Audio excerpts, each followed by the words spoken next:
Es buena costumbre hablar con los protagonistas de las noticias y con especialistas que saben de lo que opinan. Son las voces autorizadas de Buena Costumbre.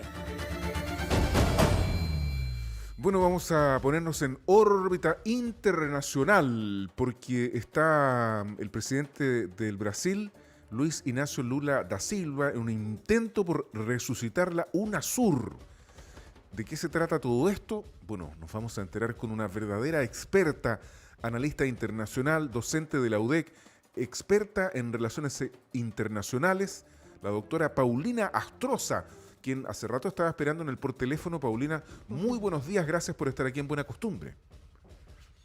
Hola, ¿cómo están? Buenos días, Álvaro y a María José. Hola, buenos días. Muy buenos días, Paulina. Gracias por estar aquí para discutir este importante tema. Esto ocurrió el día martes de la semana pasada, cuando el mandatario se reunió junto con otros 11 jefes de estados de la región en esta cita convocada por el presidente Luis Inácio Lula da Silva de Brasil. El canciller chileno Alberto Van Claveren había descartado que esta cumbre era para un intento de revivir la UNASUR, pero ¿qué pasó realmente en esta cumbre?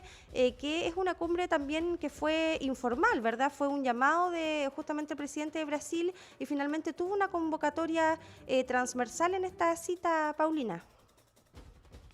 Efectivamente, era una reunión que no se enmarcaba dentro de ninguna organización internacional, claro. Ni siquiera la UNASUR, en el que el presidente Lula da Silva invita a los otros jefes de Estado de los países miembros del Cono Sur, de América del Sur específicamente. Asisten 11 presidentes y un ministro de Relaciones Exteriores, porque en el caso del Perú, Dina Boluarte no puede salir del país porque no tiene vicepresidente, entonces está impedida de salir, por eso no fue. Además se destacó que esta invitación fue amplia, sin colores políticos, tanto a derecha, centro, izquierda, izquierda, porque hay de todo hoy día en el abanico político de América Latina. Por lo tanto, fue en primer lugar un éxito para el presidente Lula da Silva el haber tenido esta convocatoria, que hayan asistido estos 11 jefes de Estado más ministro de Relaciones, o ministra de Relaciones Exteriores, si no me equivoco, de Perú.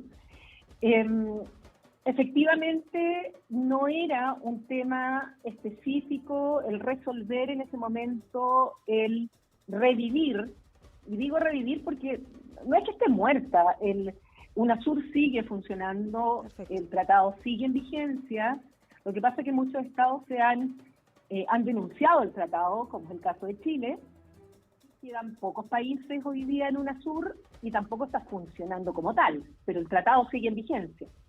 Entonces, dentro de los temas, obviamente iba a estar esta idea que ha señalado públicamente Lula da Silva de retomar UNASUR, volver a darle funcionamiento, que quedó detenido hace años atrás. Incluso el edificio, la sede de UNASUR, que está en Quito, que es un edificio monstruosamente grande, y que era un poco como el ejemplo de la burocracia sin efectos prácticos. Bueno, yo pregunté la última vez qué pasaba con ese edificio y creo que lo habían arrendado a una universidad, porque estuvo mucho tiempo sin funcionamiento. Claro. Entonces, bueno, Lula aparece ahora en el escenario, hace esta reunión, no se toma la decisión, ya están las divisiones sobre si revivir UNASUR o no. Y eso es un poco lo que pasó en la reunión. Claro, también ahí hubo unas diferencias de opinión entre el presidente de Brasil y nuestro presidente de la República respecto de la violación de los derechos humanos en Venezuela. ¿Cómo también se entiende de que el presidente de Venezuela, Maduro, haya reactivado la diplomacia y este respaldo que también le da Brasil a Venezuela en el marco de este contexto complejo al interior de su país de las violaciones de los derechos humanos, que también ha sido confirmada y documentada por organismos internacionales que velan por este tema? ¿Qué se espera también para el futuro de estas relaciones internacionales ahora con Venezuela también incluido en el mapa? A ver, era predecible que uno de los puntos de fricción iba a ser la presencia de Nicolás Maduro dentro de esto, porque yo te decía que Lula invitó a todos los países miembros de América del Sur sin hacer distinción. Claro. Y dentro de eso está justamente Venezuela.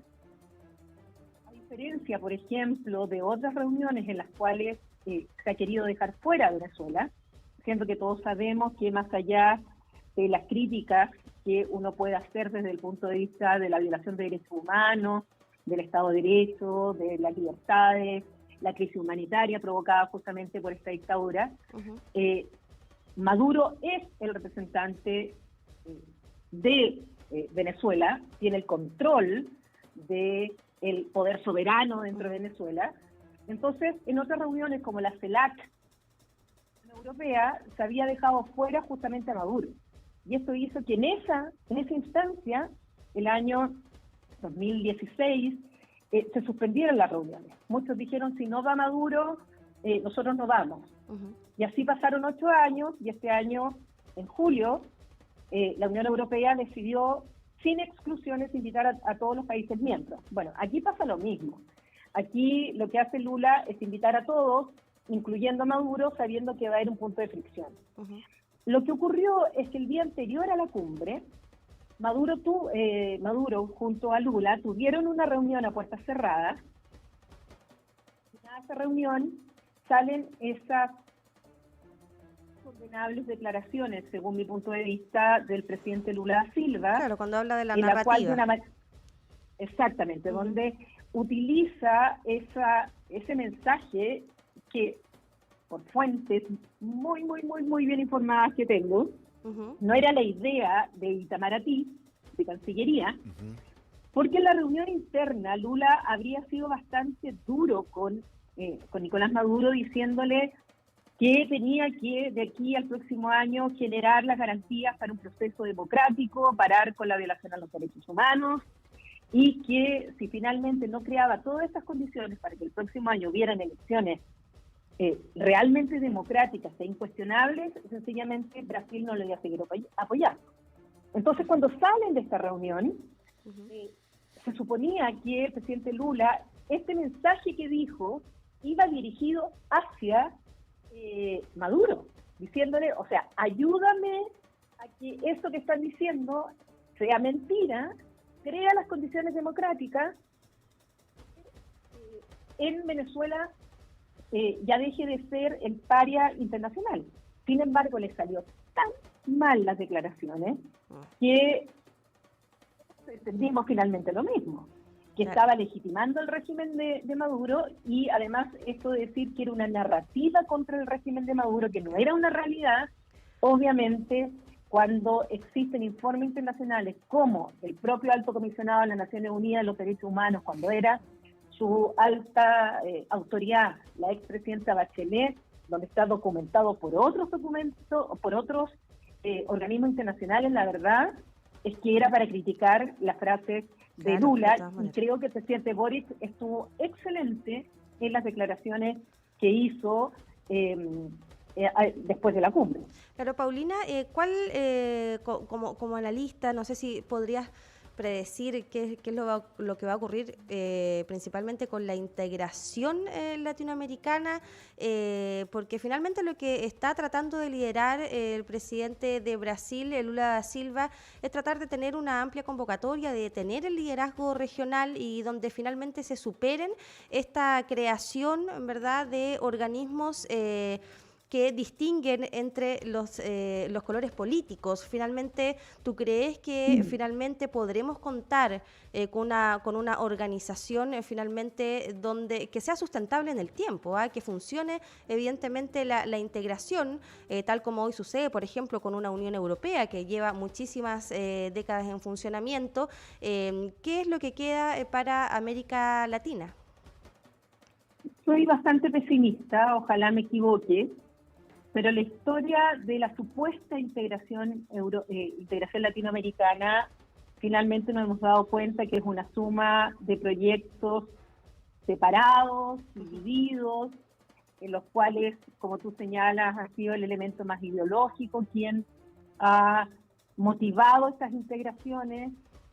algunas de ellas se superponen unas con otras, crean estructuras, como yo ponía el ejemplo de la sede de la propia UNASUR, que terminan siendo instituciones burocráticas que finalmente no sirven para nada, en el cual o tienen un impacto súper limitado, como fue la intervención de UNASUR en el caso de Bolivia, cuando tuvo una crisis muy grande, o de Ecuador con Perú, cuando también tuvieron ahí sus conflictos, pero la verdad es que hoy día veo más que nunca una América Latina fragmentada, una América Latina en que se habla de la marea rosa, cosa que yo no creo.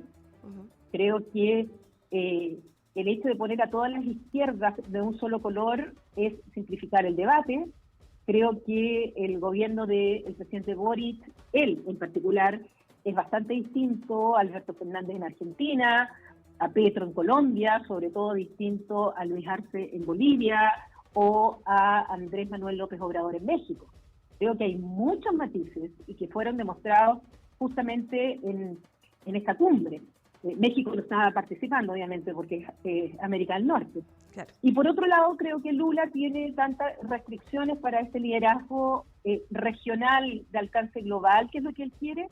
Tiene limitaciones tanto en el ámbito interno, porque no tiene mayoría en la Cámara, tiene a varios gobernadores que tienen un poder muy importante en un Estado federal como Brasil, que son bolsonaristas, tiene problemas internos, y bueno, y resulta que da un mensaje distinto a lo que su propio Ministerio de Relaciones Exteriores tenía planificado.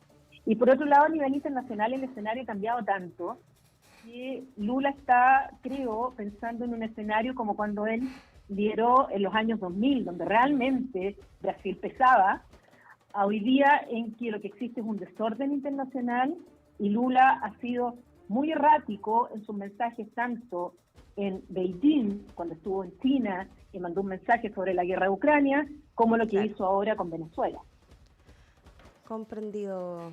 Interesante análisis, Sí, Paulina. súper América Latina fragmentada, de hecho, Paulina Astroza. Con distintos matices entre la izquierda también, que es algo interesante. Muchas gracias, Paulina, por haber despertado con nosotros esta mañana y habernos dado este baño de cultura internacional. Literalmente despertado.